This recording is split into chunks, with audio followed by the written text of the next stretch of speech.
Welcome back, folks. Well, we got our interest rate decision. And what a quiet one it was. Totally. Markets basically just shrugged off the Fed's widely anticipated hold. I mean, it kept things unusually quiet for a decision day. Right.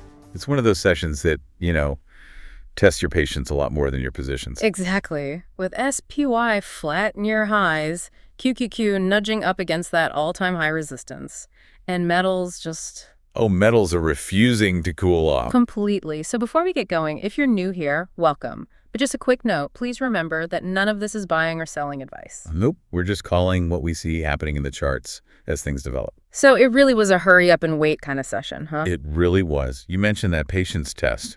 I mean, just look at the Nasdaq 100. The QQQ, they gapped up at the open, looked promising for a second, and then slam. Yeah. Right into that $636 level. And that's the prior all-time closing high we were watching. That's the one. Yeah. It is just textbook resistance. It just couldn't punch through. And honestly, the small caps confused me a little bit. They gapped up too, but unlike the Qs, they actually closed lower than yesterday. Is that a warning sign? I wouldn't call it a warning just yet. I mean, if you zoom out, the small caps are still sitting pretty comfortably above their 50-day moving average. Okay, so just a pullback. Exactly. After the massive leg up they've had, a pullback here is actually healthy. It's just buyers catching their breath.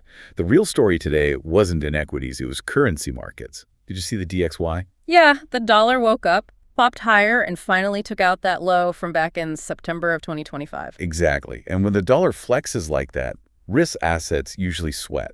Which explains the sector rotation. It does. You had energy, so XLE, and tech, XLK, acting as really the only bulls. Everything else looked heavy. Even financials. The XLF tried to run, but got rejected precisely at that trend line. That former support we've been tracking since last week. The very same. Yeah. But while the broad market was grinding, we did have that one massive standout we flagged yesterday. Oh, AAOI.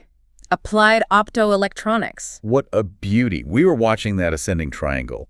And today it didn't just break out, it exploded. On huge volume, too, closing right above those December 2024 highs. And that volume is the key. AAOI has a notoriously high short float. When you combine a technical breakout on that kind of volume with a crowded short trade, well, you have the recipe for a violent squeeze. That's the big question now. Do the bulls chase this and force the shorts to cover?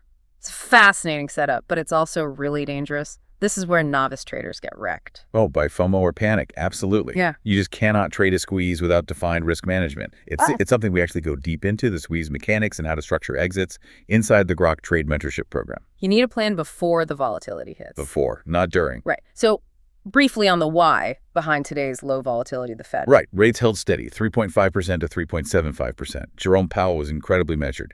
No dovish pivot, no hawkish surprise. He basically told the market things are on firm footing. Yeah, and because the news was priced in, the algos didn't have a headline to trade on.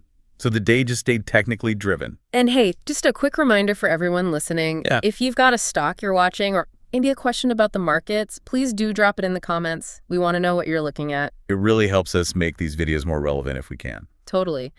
And we'll do our best to talk about what we see in a future episode. And as always, drop a like if you appreciate these market summaries. And click subscribe too, so you can stay updated. Okay, so we have to talk about the massive divergence we're seeing. Between digital gold and actual gold, yeah. Bitcoin looks stuck in the mud. It finished totally flat with a doji candle right at the 50-day moving average. That doji is the definition of indecision. Yeah. I mean, the bulls are defending the 50-day, sure, but the momentum is just gone. So the key question is, do we bounce or push lower toward 80K? That's it. Now, contrast that hesitation with the metals market. It was a frenzy. Gold was up almost 3.9%. Silver was near 4%. While crypto is sleeping, commodities are screaming. It's incredible. There's an old trading maxim we live by. Sometimes you just don't try to hold down a rocket. Markets can always go further than you expect. And this divergence is a perfect example. It is. Metals raging while crypto stalls. This is exactly why you need discipline, technical awareness. You can't just treat all risk assets the same. And spotting those rotations in real time is the really hard part. It is. That's why in the Grok Trade Mentorship, we offer full support until you've recouped your investment and then some. It's all about learning to spot these rotations and, acting on them with confidence, not guessing. Well, today was a great reminder that sometimes patience really pays off. Whether you're watching tech bump its head, metals rally, or just waiting on the Fed, staying cool is definitely key. Couldn't agree more. Have a great rest of the day, everyone, and we'll catch you in tomorrow's Market Summary.